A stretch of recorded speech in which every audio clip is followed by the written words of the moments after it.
ಓಂ ಶ್ರೀ ಗುರುಭ್ಯೋ ನಮಃ.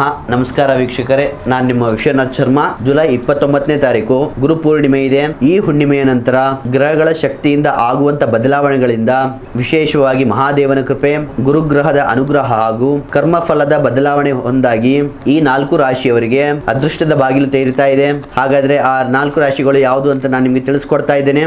ಈ ವಿಡಿಯೋನ ಲೈಕ್ ಮಾಡಿ, ಶೇರ್ ಮಾಡಿ ಹಾಗೂ ನಮ್ಮ ಚಾನೆಲ್ನ ಸಬ್ಸ್ಕ್ರೈಬ್ ಮಾಡಿ. ಮೊದಲನೇ ರಾಶಿಯಾಗಿ ಮೇಷರಾಶಿ.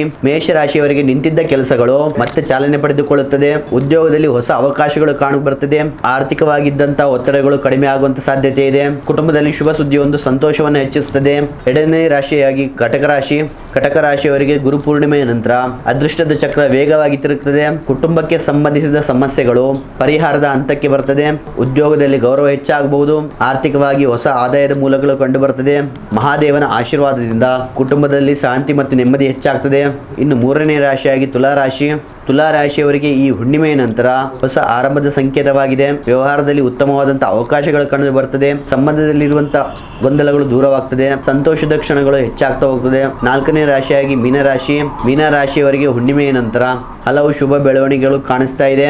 ಆರ್ಥಿಕ ಪರಿಸ್ಥಿತಿ ಸುಧಾರಿಸ್ತಾ ಇರ್ತದೆ. ಶಿಕ್ಷಣ, ಉದ್ಯೋಗ ಹಾಗೂ ವಿದೇಶಿ ಅವಕಾಶಗಳಲ್ಲಿ ಅನುಕೂಲಕರವಾದಂತಹ ಬೆಳವಣಿಗೆ ಕಾಣ್ತಾ ಇದೆ. ಕುಟುಂಬದ ಬೆಂಬಲದಿಂದ ಪ್ರಮುಖ ಕೆಲಸವೊಂದು ಯಶಸ್ವಿಯಾಗ್ತದೆ.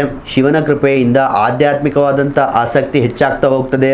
ಈ 4 ರಾಶಿಗಳಲ್ಲದೆ ಪ್ರತಿಯೊಬ್ಬ ರಾಶಿಯವರು ಕೂಡ ಓಂ ನಮಃ ಶಿವಾಯ ಎಂದು ಕಮೆಂಟ್ ಮಾಡಿ, ಈ ವಿಡಿಯೋನ ಲೈಕ್ ಮಾಡಿ, ಶೇರ್ ಮಾಡಿ ಹಾಗೂ ನಮ್ಮ ಚಾನೆಲ್ನ ಸಬ್ಸ್ಕ್ರೈಬ್ ಮಾಡಿ. ನಿಮ್ಮ ಜೀವನದ ಯಾವುದೇ ಒಂದು ಕಠಿಣ ಗುಪ್ತ ಸಮಸ್ಯೆಗಳಿದ್ದರೂ ಕೂಡ ನಮ್ಮ ನಂಬರಿಗೆ ಕರೆ ಮಾಡಿ 100% ಪರಿಹಾರ ಪಡೆದುಕೊಳ್ಳಿ.